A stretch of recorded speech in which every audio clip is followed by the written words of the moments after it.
है कि कोई भी सरकार या इवन भारत सरकार हाथ पर हाथ रख के बैठी है। इसके लिए भारत सरकार ने भी इंग्लैंड से तथा अन्य देशों से भी प्रत्यार्पण संधि किया है, जिसके एक्स्ट्राडिशन ट्रीटी के नाम से जानते हैं।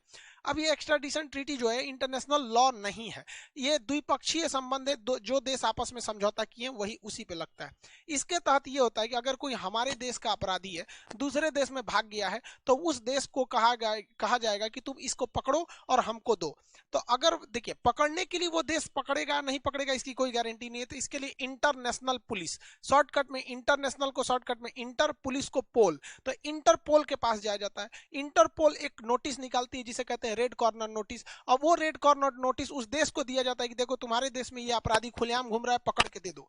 लेकिन फाइनेंशियल केस में क्या होता है कि व्यक्ति खुलेआम घूमता ही है, जैसे नीरव मोदी हो गया, विजय माल्या हो गए, ललित मोदी खुलेआम घूमते हैं। लेकिन जैसे दाऊद इब्राहिम जैसे लोग, ये लोग खुलेआम नहीं घूमते हैं। तो जो छुप के उन्हें पकड़ने के लिए रेड कॉर्नर नोटिस लाया जाता है, उसके बाद प्रत्यार्पण कराया जाता है। लेकिन जो खुलेआम घूमते हैं उनके लिए प्रत्यार्पण कराया जाता है। तो भारत ने 1992 में ही प्रत्यार्पण संधि कर लिया था। लेकिन इस संधि में कहा गया है कि किसी भी मिलिट्री लीडर को आप मतलब हम प्रत्यार्पण नहीं करेंगे। जैसे म्यांमार में क्या है, मिलिट्री ने सत्ता परिवर्तन कर दिया, बाद में आंग सान सूकी आएंगी और आंग सान सूकी नियम बना के मिलिट्री के रूलर को फांसी दे देंगी, तो भाग जाएगा इंग्लैंड, और इंग्लैंड कहेगा कि आप हमसे समझौता किए हैं चाहे नहीं किए, हम मिलिट्री के लीडर को नहीं देंगे। इसीलिए देखेंगे जितने भी मिलिट्री लीडर हैं जो इस तरह से भागते हैं, इंग्लैंड भाग जाते हैं।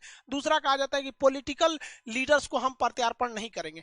जैसे अभी जो बाइडन आए हैं, अगर मान के चलिए डोनाल्ड ट्रंप पे 20 केस लगाएंगे तो भाग आएंगे डोनाल्ड ट्रंप लंदन में। तो ये दो लोग तो सीधे सीधे बच सकते हैं, मिलिट्री और पॉलिटिशियन वाले लोग, क्योंकि आप ऐसा पॉलिटिशियन लोग भी बहुत ज्यादा कभी कभी, जैसे इंग्लैंड इसमें चाइना में क्या होता है, कोई भी अगर सी जिनपिंग के खिलाफ आवाज उठाता है तो या तो गायब कर दिया जाए तो मार दिया जाएगा। तो वो लंदन भाग जाएंगे और लंदन खुलेआम कह देगा कि भाई हम पॉलिटिकल असाइलम, राजनीतिक शरण लेने वाले को हम देते नहीं है। लेकिन अब दिया किसको जाता है, तो वैसा क्राइम करने वाला व्यक्ति जो दोनों देश में क्राइम माना जाता हो। जैसे भारत में कुछ ऐसे क्राइम है जिन्हें आप क्राइम मान सकते हैं, लेकिन बहुत वो ऐसे कानून जो है वो अमेरिका या इंग्लैंड में क्राइम नहीं माने जाते हैं। तो आप उसी संधि पर प्रत्यार्पण, उसी कानून पर होगा प्रत्यार्पण जो इसको दोनों देशों ने क्राइम की श्रेणी में रखा हुआ है। जैसे भारत में पोर्नोग्राफी बनाना एक तरह का अपराध है, लेकिन इंग्लैंड में यह अपराध नहीं है। तो दोनों कंट्री में अपराध नहीं है, तो इंग्लैंड कह देगा कि नहीं भैया हम आपको प्रत्यार्पण नहीं करेंगे। लेकिन नीरव मोदी और विजय माल्या के समय में तो दोनों देश कहते हैं कि अपराध है, बैंक का पैसा लेकर नहीं चुकाना या फर्जीवाड़ा करना दोनों अपराध है। इसके अलावा कहा जाता है कि ऐसा नहीं है कि आप आइएगा कहिएगा कि फला आदमी आपके यहाँ देश में है, हमको दे दीजिए, हम इस पर मुकदमा चलाएंगे। आपको पहले उसका प्रॉपर एविडेंस, सबूत दिखाना पड़ेगा। सबूत दिखाने के बाद आपको इस बात की गारंटी देनी पड़ेगी कि जो सबूत दिखाए हैं, जिस मामले में केस चल रहा है, जिस मामले के लिए आप इससे प्रत्यार्पण ले जा रहे हैं, आप वही केस चलाइएगा अपने देश में। ऐसा नहीं है कि भारत से इंग्लैंड से ले जाइएगा नीरव मोदी को बैंकिंग फ्रॉड के लिए कि पीएनबी घोटाला किया है और वहां ले जाके मर्डर केस चला दीजिएगा। ऐसे में आपको प्रत्यार्पण नहीं किया जा सकता है। तो भारत ने ये सारे एविडेंस दिए, उसके बाद भी मामला अटक जाता है कि मान के चलिए हमने सारा एविडेंस दे दिया, लेकिन उस देश के साथ हमारा प्रत्यार्पण संधि यानी एक्स्ट्राडिक्शन ट्रीटी नहीं हुआ है, तो वो देश देने से मना कर देगा, कहेगा हम इसको क्यों देंगे, इससे तो हमको फायदा हो रहा है, ये जिस होटल में रुका है उसको रोजगार मिल रहा है, डेली इधर उधर नाश्ता चाय पानी करबे करता है, हमको फ्री में मिल रहा है, विदेश वाला को कोई क्यों लौटाएगा। तो समझौता भी होना चाहिए। तो भारत हर एक चीज किया है, समझौता भी किया है, एविडेंस सब चीज बता रहा है। इसके बावजूद इंग्लैंड जो है, आप कुछ भी कर दीजिए आपके केस को फंसा देता है, क्योंकि इंग्लैंड इस तरह जानबूझ के कहता है इंग्लैंड कि हमारा समझौता से बहस नहीं है, पहले ये कोर्ट डिसाइड करेगी कि हमें लौटाना है या नहीं, यानी जो जो चीजें जरूरी है ये कोर्ट में जाएगा। और ये शुरुआत करता है इंग्लैंड डिस्ट्रिक्ट कोर्ट से। अब आप बताइए भैया, डिस्ट्रिक्ट कोर्ट में 3 साल लटक जाएगा मामला।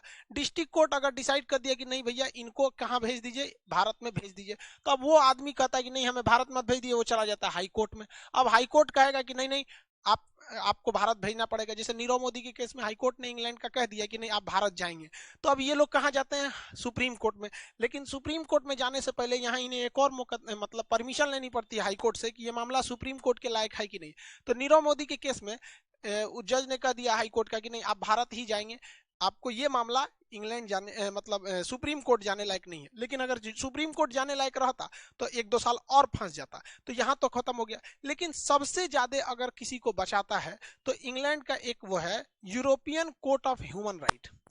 यूरोप के देशों ने ह्यूमन राइट को बहुत ज्यादा वैल्यू देते हैं और ये कहते हैं कि भाई जब तक ये कोर्ट नहीं कहेगा कि आपको किया जाए प्रत्यार्पण तब तक नहीं करेंगे। अब ये लोग छोटे से छोटे चीज को ध्यान देते हैं कि आप इनको जब ले जाएंगे तो वो जेल कैसा है, उस जेल की हॉस्पिटल व्यवस्था कैसी है, बिल्डिंग कैसा है, मतलब कहीं ना कहीं से मामला फंसा के कह देते हैं कि नहीं वो जेल ठीक नहीं है, हम आपको जाने नहीं देंगे। अभी क्या है कि नीरव मोदी के साथ अभी भी ये मामला थोड़ा सा अटक सकता है क्योंकि उनका कहना है कि भाई जो मुंबई का आर्थर रोड है उसकी व्यवस्था ठीक नहीं है, लेकिन इनका आना एकदम फिक्स हो गया है क्योंकि आर्थर रोड जेल में कुछ कोरोना के मरीज भी मिले थे। हालांकि अब वहां भी कोरोना के केस कंट्रोल में है और नीरव मोदी जब आएंगे तो उनको आर्थर रोड जेल के बैरक नंबर 12 में रखा जाएगा। वहां पर संजय दत्त को भी रखा जा चुका है, अजमल कसाब जैसे लोगों को भी वहां पर रखा जा चुका है। वो बहुत ही ज्यादा सेफ्टी वाला वो जेल है। अब इनका यहाँ पर आना फिक्स हो गया, लेकिन बात अटक जाती है कि कब तक हम लोग ऐसी लंबी प्रक्रिया को लेके चलेंगे। एक बार district court, high court, supreme court, फिर वहां के ह्यूमन राइट कोर्ट में जाएगा, फिर मामला अटक जाएगा। हम लोग 131 ऐसे भगोड़े लोग हैं जिन्हें हम लाना चाहते हैं, जिसमें अब तक केवल 2 ठो को लाने में कामयाबी मिली, मतलब 1% से 2% लोग को ही हम लोग ले आ पाते हैं, बाकी को नहीं ला पाते। तो इसके लिए हमें एक लॉन्ग टाइम सोचना पड़ेगा।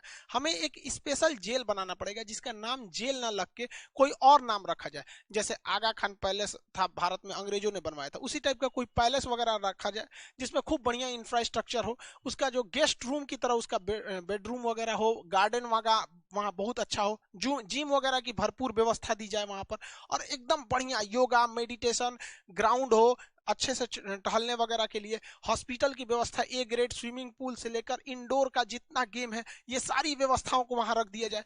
बेहतरीन ढंग का वहां पे रेस्टोरेंट टाइप का अंदर बना दीजिए, किचन हो, वेल फर्निश बाथरूम वगैरह हर चीज बढ़िया हो, लाइब्रेरी हो, अपना सारा चीज हो, और उसको वेल एस्टेब्लिश करके इंग्लैंड का जो कोर्ट है उसको और जो वहां का ह्यूमन राइट कोर्ट है उसको एक बार निमंत्रण दिया जाए कि आप आइए हमारे यहाँ, हम खर्च देते हैं और जांच कीजिए कि हमने ये जो व्यवस्था दिया है इसमें कोई कमी तो नहीं है।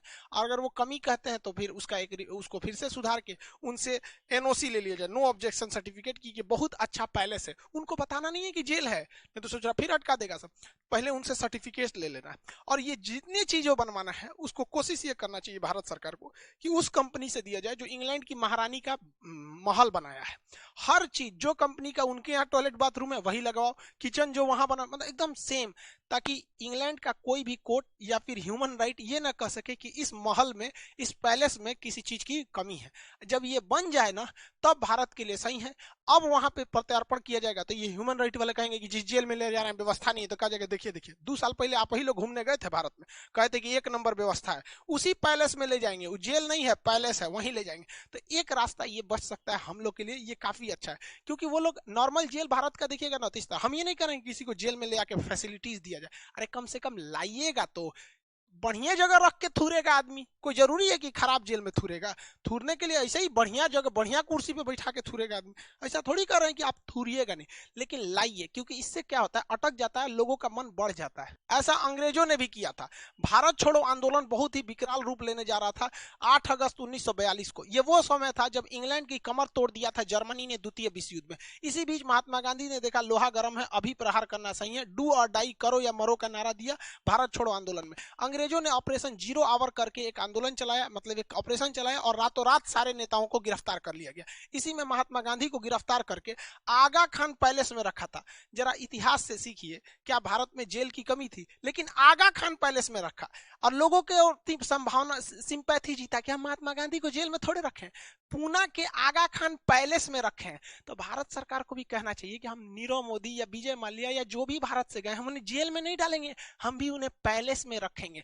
आओ तो भैया यहाँ पर, ताकि कुछ मतलब वो लोग अड़ंगा ना लगा सके। कहा जाता है ना, इतिहास से हमने यही सीखा है कि इतिहास से हमने कुछ नहीं सीखा है। इतिहास से कुछ सीखना चाहिए कि आखिर अंग्रेज पागल थोड़ी थे सर कि जो गांधी जी को महल में रखेगा सब। नहीं तो इसको काउंटर करने के लिए भारत सरकार को भी नेशनल ह्यूमन राइट्स में यह कह देना चाहिए कि कोई भी विदेशी, खास करके यूरोप का व्यक्ति या इंग्लैंड का व्यक्ति, अगर वहां कोई फ्रॉड करता है तो भारत में आ सकता है, वो भी यहाँ पे 200-400 करोड़ का इन्वेस्टमेंट कर दे, कोई दिक्कत नहीं, हम भी उसे रहने देंगे। और अगर इंग्लैंड चाहता है कि उन्हें वापस इंग्लैंड में ले जाया जाए, कोई दिक्कत नहीं है, आप भारत में आइए, हम भी लौटा देंगे, लेकिन पहले डिस्ट्रिक्ट कोर्ट में मुकदमा लड़िए, डिस्ट्रिक्ट कोर्ट के बाद हाई कोर्ट जाइए, सुप्रीम कोर्ट जाइए। अरे भाई साहब, जिस दिन इंग्लैंड को ये झेलना पड़ेगा उसे समझ जाएगा कि भारत के में क्या व्यवस्था है।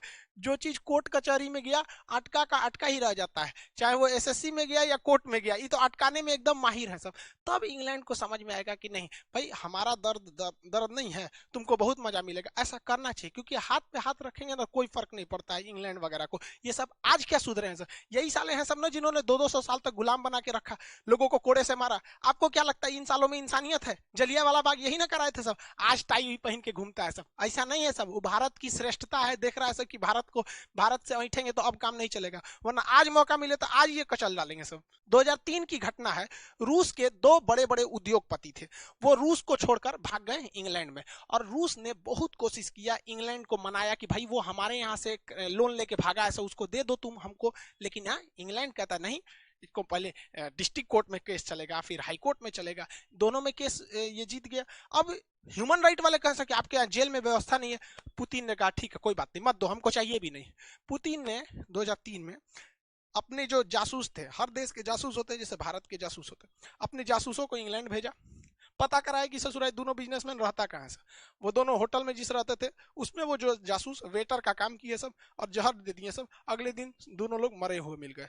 जैसे ये घटना रूस में फैली, रूस का कोई भी आदमी अब पैसा लेके लंदन नहीं भागता है, तो भारत सरकार को भी ऐसा करना चाहिए। हम ये नहीं कह रहे हैं कि ऐसे बड़े बड़े उद्योगपति को जहर दे के मार दीजिए, लेकिन बहुत से अपराधी भी हैं जो भारत से गए हैं, चाहे वो 1993 का बम धमाका हो, चाहे गुजरात कांड हो, चाहे वो बड़े बड़े मर्डरर हो, वो इंग्लैंड भागे हैं। तो कम से कम इन लोग के लिए प्रत्यार्पण संधि मत मंगाइए। हमारे जो रॉ के एजेंट है सब, या फिर आईबी के हैं, इनको भी कुछ मौका दीजिए, इनके हाथों में जंग लग रहा है, कितने साल हो गए कि ये लोग कोई अपना कारनामा नहीं दिखाए। एक दो बार ऐसा होगा ना तो भारत से भी वहां लोग जाने में थोड़ा सा कतराएंगे। और कौन सा हमें खुलेआम AK-47 लेके जाना है, कुछ मोसाद से सीखा कीजिए लोग भाई साहब, कि हम लोग की भी इन रॉ वालों को कुछ छूट दीजिए। देहात में कहावत कहते हैं, भय बिना प्रीत कहां, अगर डर खत्म तो प्रेम खत्म हो जाता है। इसका एग्जाम्पल देखिए, यूएसए के पास इतना ज्यादा हथियार, इतना पैसा, सब कुछ है कि अगर अमेरिका से कोई भी व्यक्ति भागता है इंग्लैंड में तो उसमें से 95% लोगों को यह प्रत्यार्पण करके वापस बुला लेता है। वही भारत का देखेंगे तो भारत से जितने लोग इंग्लैंड जाते हैं उसका 1% लोग को भी भारत नहीं बुला पाता है, जबकि दोनों में सेम समझौता हुआ है। ये पावरफुल है इसलिए ही कर लेता है। तो हम लोग को ये दोहरी नीति अपनाते हैं अंग्रेज सब, शुरुआत से ही इन लोग की कहानी सेम रही है। तो ऐसे हाथ पे हाथ रखने से मन बढ़ने लगेगा। और जो बैंकों का पैसा ये बड़े बड़े उद्योगपति लेके जा रहे हैं, जरा याद कीजिए कि गरीब के अकाउंट में अगर पैसे कम हो गए तो उल्टे पैसे काट लिए जाते हैं। अगर गरीब ने अपना लोन नहीं चुकाया तो बैंक अपना बाउंसर भेज देती है, उन लोग को पीटा जाता है। ट्रैक्टर का पैसा नहीं चुकाया तो घर से आके ट्रैक्टर लेके चले जाते हैं, क्योंकि उन लोग गरीब हैं, उन पे चढ़ सकते हैं। और ये अमीर लोग हजारों हजारों करोड़, 10,000 करोड़, 14,000 करोड़, इतना इतना पैसा लेके जाएंगे, वो उनका पैसा थोड़ी है। या बैंक में जो पैसा है, बैंक लोन बांटती है, बैंक के दादा का पैसा है, वो इन्हीं गरीब लोगों का पैसा है। और वही बैंक जब डूब जाती है तो मॉनिटोरियम लगा दिया जाता है कि आप 5,000 से ज्यादा नहीं निकाल सकते हैं। अभी कई तो बैंक डूबे थे सब, महाराष्ट्र से लेके कई बैंक डूबे सब वहां पर। तो किसी की बेटी की शादी है, मॉनिटोरियम लगा दीजिए कि आप 10,000 से ज्यादा नहीं निकालेंगे। किसी के हार्ट का ऑपरेशन कराना, हम टीवी पे देख रहे थे, न्यूज पे, कि एक बेचारे बूढ़े थे, कर रहे थे ऑपरेशन कराना है, आप कह रहे हैं 20,000 से ज्यादा नहीं निकलेगा। हम अपने पैसे को हमको सिखाइएगा आप कि कितना नहीं निकाल सकते हैं। रखने के टाइम तो आपने कुछ नहीं बोला था कि इतना क्यों रख रहे हैं, निकालने के टाइम इतना। हम ये नहीं कह रहे हैं कि गवर्नमेंट जानबूझ के कर रही है, लेकिन ये इन लोग की गलती की वजह से एक गरीब आदमी क्यों भुगतेगा? वही अमेरिका में क्यों नहीं हो जाता है? ये सिस्टम सुधारना पड़ेगा। आप देखेंगे स्विस बैंक को, तो स्विस बैंक में भी क्या है, अमेरिका का पैसा तुरंत स्विस बैंक वापस कर देता है, भारत का नहीं वापस कर पाता है। भारत के करोड़ों रुपए स्विस बैंक में। इवन जब मोदी जी 2014 में चुनाव जीते थे तो एसआईटी का गठन किया था, सबसे पहला काम उन्होंने यही किया था शपथ लेने के बाद, कि एसआईटी का गठन किया गया काला धन का। रामदेव ने, बाबा ने भी बहुत कुछ किया था। अब क्या हुआ, काला धन का पता ही नहीं चला। अब काला धन के लिए स्विस बैंक ने भारत के लगभग 200 लोगों का नाम बताया था कि ये लोगों का काला धन है। उस समय विदेश मंत्री सुषमा जी थी और वित्त मंत्री जेटली जी थे।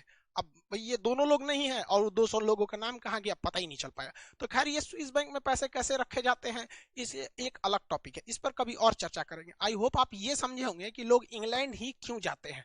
आपका क्या राय है, भारत को सख्त नीति अपनानी चाहिए या भारत को